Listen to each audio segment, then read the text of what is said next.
మీ మోకాల నొప్పులకు ఎటువంటి సర్జరీ లేకుండా ఎపియాన్ పెయిన్ క్లినిక్ అందిస్తున్న అత్యాధునిక చికిత్స. ఇద్దరిది చాలా ఏజ్ గ్యాప్ ఉంది. అందరిలో ఉన్నటువంటి డౌట్ ఇది. అసలు మీ ఇద్దరికి ఎలా కనెక్షన్, ఎలా కుదిరింది అసలు మీ ఇద్దరికి జోడీ ఎలా? అసలు మా ఇద్దరిని చూస్తే ఏజ్ గ్యాప్ లో అనిపిస్తోందా? అంటే రియల్ గా అయితే ఉంది, చూస్తుంటే అనిపించట్లేదు కదా. సో మా ఇద్దరికి మా మధ్యన కూడా అలా ఏ విషయంలో కూడా నాకు ఏజ్ గ్యాప్ కనిపించట్లేదు అసలు. కుదిరిందా అని అసలు కుదిరిందా అంటే శ్రీనివాస్ గారు మన జనరేషన్ కంటే కొంచెం ఫాస్ట్ గా ఆలోచించే జనరేషన్ కాబట్టి ఆ విధంగా కుదిరిందేమో. మరి నాది 58, అమ్మాయి 34. అదే అంటున్నా. ఎలా? భగవంతుడు కాదు, మీరు మీ ప్రయత్నం ఎక్కడ భగవంతుడు. గత జన్మలో మా ఇద్దరం మిగిలిపోయిన ప్రేమికులేమో, అందుకే ఈ జన్మలో కలిసామేమో. అంతే అంతే. కర్మ సిద్ధాంతం. కెమెరామెన్ కూడా నవ్వొచ్చింది చూడండి. కర్మ గత జన్మలో ఎక్కడైతే ఎండ్ అయిందో అది కొనసాగింపుగా వస్తుంది. అంతే. ప్రతి జీవితం కూడా అంతే. మనం అనుకుంటాం కానీ కృష్ణ పరమాత్ముడు చెప్పినట్టు గత జన్మ ప్రభావాల కొనసాగింపు ఇప్పుడు ఉంటుంది. ఇది ఎందుకు ఇలా జరిగింది అనుకుంటే మనం ఎవరు? మగధీర సినిమా లాగా మాకేదో మిగిలిపోయి ఉంటుంది, అందుకే మళ్ళీ కలిసాం. మేము నమ్ముతున్నాం, అది ఎవరు నమ్మినా నమ్మకపోయినా. అంతేనా? నాతో పాటు చాలా మందికి ఉన్న డౌట్ ఏంటంటే, మీ హస్బెండ్ మాట్లాడారు, అప్పట్లో ఇష్యూ అయింది చూడండి, వీళ్ళది బాగా గొడవ అయింది కదా. ఆ గొడవ అయిన టైంలో మీ హస్బెండ్ మీడియా వాళ్ళతో మాట్లాడారు లైవ్ కాల్లో. నాకు తన మీద నమ్మకం ఉంది, తనంటే నాకు ఇష్టము, తనని నేను ఇప్పటికీ ప్రేమిస్తూనే ఉన్నాను, ఎప్పటికీ ప్రేమిస్తాను, తనతో నాకు అసలు ఎలాంటి ఇష్యూస్ లేవు, ఎవరు ఎన్ని చెప్పినా నేను నమ్మను అని చెప్పారు ఆయన. అంటే యాక్చువల్ గా వాణి చాలా క్లారిటీ ఇచ్చాము, అతను కూడా ఎవరికో క్లారిటీ ఇచ్చారు. పిల్లల విషయంలో తను మాట్లాడినప్పుడు అంటే పిల్లలు వాణి అనే ఆమె పిల్లల కోసం కామెంట్ చేసింది, చిన్న పిల్లల కోసం. అంటే ఏదో మా హస్బెండ్ కి పుట్టలేదు, శ్రీనివాస్ గారికి పుట్టారు, పిల్లల గురించా డిఎన్ఏ టెస్ట్ చేయండి అని కొన్ని మీడియా ఛానల్స్ లో కొంచెం వల్గర్ గా ఆమె మాట్లాడింది. ఒక 10 స్టెప్ దిగి పిల్లల్ని టార్గెట్ చేసి మాట్లాడినప్పుడు తను అలా రెస్పాండ్ అయ్యారు. బట్ తను కూడా మంచి వ్యక్తే, కానీ కొన్ని మనస్పర్ధలు మా మధ్యన ఉన్నాయి. వాణి పెట్టిన ఇంకొంచెం ఎక్స్ట్రా అయ్యాయి. అవడం వల్ల మ్యూచువల్ కన్సర్న్ తో మా ఇద్దరం డైవర్స్ ఆల్రెడీ తీసుకున్నాం. అయిపోయింది. శ్రీనివాస్ గారిది ఇంకా కోర్టులో ఉంది. మీకైతే క్లియర్? మాకైతే క్లియర్ అయిపోయింది. ఓకే. అంటే శ్రీనివాస్ గారితో మీరు కలవక ముందు నుంచే మీ ఇద్దరికి ఇష్యూస్ ఉన్నాయా? కలవక ముందు నుంచి కొంచెం ఇష్యూస్ ఉన్నాయి, అవి వాణి ఎంటర్ అయిన తర్వాత కొంచెం ఎక్కువ అయ్యాయి. తిను యాక్చువల్గా టెక్కల్లో ఒక పెద్ద ఫ్యామిలీకి చెందినటువంటి కుటుంబం. బాగా తనకి విమెన్ వింగ్ చాలా ఎక్కువ ఉంది, భరతనాట్యం వీటిలో చాలా ప్రాముఖ్యం ఉంది. భరతనాట్యం స్కూల్ ఒకటి స్వంతంగా పెట్టి ఫ్రీగా భరతనాట్యం నేర్పించడం, తద్వారా ఎక్కువ విమెన్ వింగ్ అంతా, ఆ విమెన్ వింగ్ అంతా మనకు పొలిటికల్గా ఉపయోగపడుతుంది, ఒక ఓట్ బ్యాంక్ కింద కన్వర్ట్ చేద్దామని ముందు వాణియే ప్రపోజ్ చేసి ఫస్ట్ వాళ్ళిద్దరికే పరిచయం అయితే కాదు, రాజకీయాల్లోకి తీసుకురావడం జరిగింది. తిను రాజకీయాల్లోకి వచ్చిన తర్వాత మేము ఏదైతే ఎక్స్పెక్ట్ చేసామో ఆ స్టైల్లో వర్క్ చేసుకుంటే 1700 మందితో తెలంగాణలో కోలాటం చేశారు, అది గిన్నిస్ రికార్డ్ అయింది. జగన్మోహన్ రెడ్డి గారు పుట్టినరోజుకి 2000 మందితో కోలాటం చేద్దాం, అందరికి ఒకే కలర్ శారీస్ తో పెట్టి పెద్ద గ్రౌండ్ లో చేద్దామని తను ప్లాన్ చేసింది. అన్ని ఏర్పాట్లు అయిపోయి ఈర్ష్య అసూయలకు దారి తీసి అన్ని అది మొత్తానికి జరగనివ్వకుండా చేశారు. అదంతా ఇది 2022 లో ప్లాన్ చేశారు. సరే, అది ఫెయిల్ అయితే అయింది. తినేం చేసిందంటే, వాణి ఎలాంటిదంటే ముందు నుంచి కూడా ఏదైతే నేను ఇప్పుడు అనుభవిస్తున్నానో, ఏ హోదా అయితే ఇవన్నీ తనకు ఉండాలి. నేను సంపాదించేటప్పుడు బిజినెస్లు బాగుండేటప్పుడు తన పేరును ఉండాలి, అది బాగలేనప్పుడు నాకు అక్కర్లేదు, బాగుండేటప్పుడు తన పేరు. ఒక స్వార్థం అన్నటువంటి ఒక రకమైనటువంటి బ్రెయిన్, ఒక టిపికల్ బ్రెయిన్ అనమాట. సో నేను దాన్ని ఇంట్లోనే ఎదుర్కొంటూ ప్రతి ఎన్నికల్లో కూడా ఏదో గొడవ పెడుతుంటే, అసలు ఎంట గెలిచి రచ్చ గెలవాలంటారు.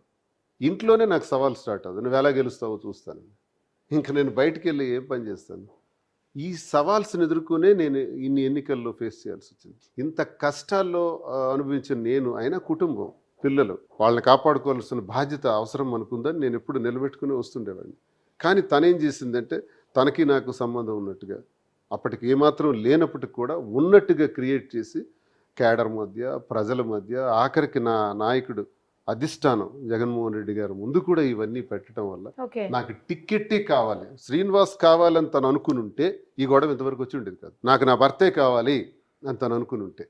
కానీ ఆయన ఇక్కడ ఉండకూడదు, టెక్కల్లో, ఆయన ఎక్కడికైనా పోవాలి, ఎవరితోనైనా తిరగచ్చు, ఏదైనా పడవచ్చు, కానీ టెక్కల్లో ఉండకూడదు, ఆ టికెట్ నాకు కావాలి అని ఆయనతో నాకు విడాకులు ఇచ్చేయండి అని ఇలాంటి మాట్లాడే టైప్ వల్ల ఇంతవరకు వచ్చింది వ్యవహారం. ఈ వ్యవహారంలో ఎప్పుడైతే తను ఈ రకంగా ప్రచారం ప్రారంభించిందో, వీళ్ళ కన్నవారి దగ్గర, అత్తవారి దగ్గర కూడా సమస్యలు ప్రారంభమైనాయి. మిస్అండర్స్టాండింగ్స్ చాలా ఎక్కువ వచ్చేసిన పరిస్థితుల్లో నేను అవసరమైతే తనే పోటీ చేసుకుని నేను 100 మెట్లు దిగి టికెట్ ఆమెకే అయ్యేటట్టు చూశాను. ఆ తర్వాత నాకు ఇంటికి తాళం వేసి ఇంటికి రానివ్వకుండా చేశారు. నాలాంటి వాడిని ఎక్కడెళ్ళి ఉండాలి? నా స్వార్థ్యతతో కష్టపడి కోట్లాది రూపాయలు వ్యాపారాలు చేసి సంపాదించి అవన్నీ పిల్లలకి ఉండాలి, కుటుంబానికి ఉండాలని ఆశించి నేను ఆఖరికి ఆ ఇంటికే తాళం ఇస్తున్నాను, ఎక్కడికి పోవాలి? ఆఖరికి 78 సంవత్సరాల వయసులో మా అమ్మ నువ్వు అక్కడికి వచ్చేయని నన్ను, తల్లి నా దగ్గర ఉండాలి, నేను తగిన దగ్గర వెళ్ళి ఉండాల్సిన పరిస్థితి వచ్చింది. ఒక ఏడాది పాటు బయటే ఉన్నాను. ఆ టైంలో నా భోజనాలు కానీ, నా ఏర్పాట్లు కానీ, నేను తిరగాల్సిన పరిస్థితులు కానీ, ప్రజల్లో ఉండాల్సిన పరిస్థితులు కానీ అన్నీ దగ్గరుండి తనే చూసింది. ఇది స్నేహంగా మారింది, దగ్గరయం. ఆమె ఏదైతే దుష్ప్రచారం చేసిందో ఆ దుష్ప్రచారం కాస్త నిజమవ్వాల్సిన పరిస్థితి వచ్చింది. ఆఖరికి మేము కలవాల్సిన పరిస్థితి వచ్చింది. ఈ పరిస్థితుల్లో ఆమె అత్తవారి దగ్గర, కన్నవారి దగ్గర, భర్త దగ్గర చులకనై పిల్లల్ని 3 పిల్లలతో నడి రోడ్డు మీద ఉండేటప్పుడు నేనేం చేయాలా?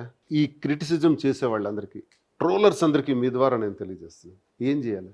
ఓకే, వాణి బాగుంది, ఆస్తులు రాసేసాను, మా పిల్లలు డాక్టర్స్ అయిపోయారు, 2, ఇంకా రెండో పాపకు పెళ్లి చేయాలి, అది నేను చేసేస్తాను, ఓకే బాగానే ఉంది, వీఆర్ సెటిల్డ్. పెద్ద మ్యారేజ్ అయిపోయింది. ఓకే. ఇప్పుడు ఈమె పరిస్థితి ఏంటి? మా వల్లే కదా పోయింది, మా కుటుంబం వల్లే కదా నాశనం అయింది, మా కుటుంబం వల్లే కదా తన కుటుంబాల్లో తనకి ఈ పరిస్థితి వచ్చింది. ఆ పరిస్థితుల్లో నేనున్నాను అని నేను ఒక మాట ఇవ్వటం జరిగింది.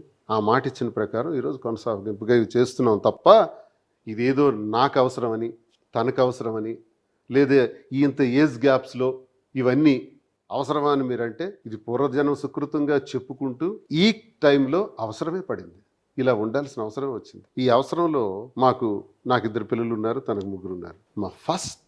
మా ఫస్ట్ డెసిషన్ ఏంటంటే, ఏదైతే జరిగిందో ఈ నిర్ణయంలో నువ్వు నేను తీసుకున్న నిర్ణయంలో ఓకే వాణి వద్దనుకుంది. వాణి వద్దనుకునేటప్పుడు నేను మాత్రం ఏం చేయగలను? వాణి ఆస్తే కావాలంది, భర్త కావాలనలా, శ్రీనివాస్ కావాలనలా. ఆస్తే కావాలనుకున్నప్పుడు ఆస్తులు మొత్తం రాసేసినాను. రాసేసి ఈరోజు నేను నడిరెడ్డి మీద ఉన్నాను.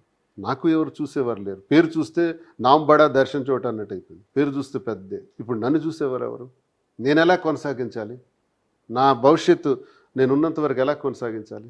ఈ పరిస్థితుల్లో మేము వివిధ రకాలైన ఆలోచనలతో ఈ నిర్ణయానికి రావటం జరిగిందని మీ ద్వారా నేను తెలియజేస్తున్నాను. ఈ నిర్ణయంలో భాగంగా పిల్లలు డ్యామేజ్ కాకూడదు. మాకు 5 పిల్లలు, 5 కూడా బాధ్యతాయుతంగా వాళ్ళకి పెళ్ళిళ్ళు చేసి చదివించటాలు, పెళ్ళిళ్ళు చేయటాలు, ఇవన్నీ కూడా బాధ్యత తీసుకుందాం అని నిర్ణయం తీసుకుందాం. నెంబర్ 1.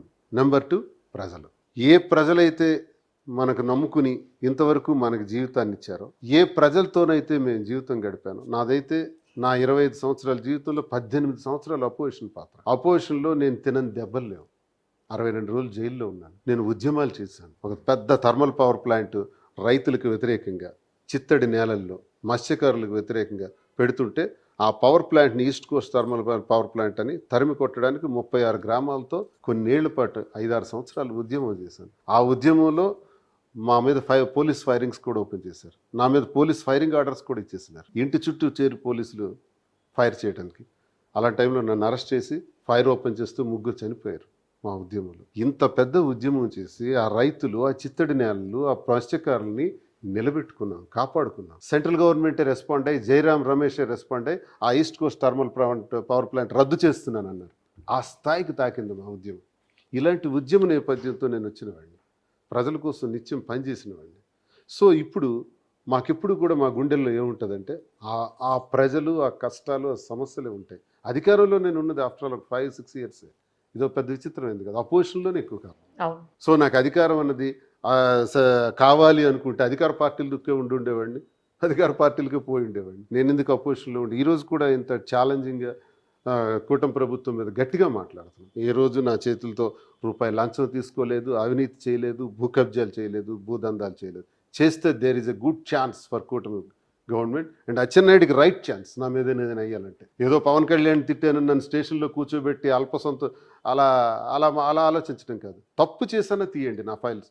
అధికారంలో 5 సంవత్సరాలు ఉన్నాం, ఎమ్మెల్సీగా 2.5 years ఉన్నాను, గవర్నమెంట్లో ఇప్పుడు ఉన్నాను.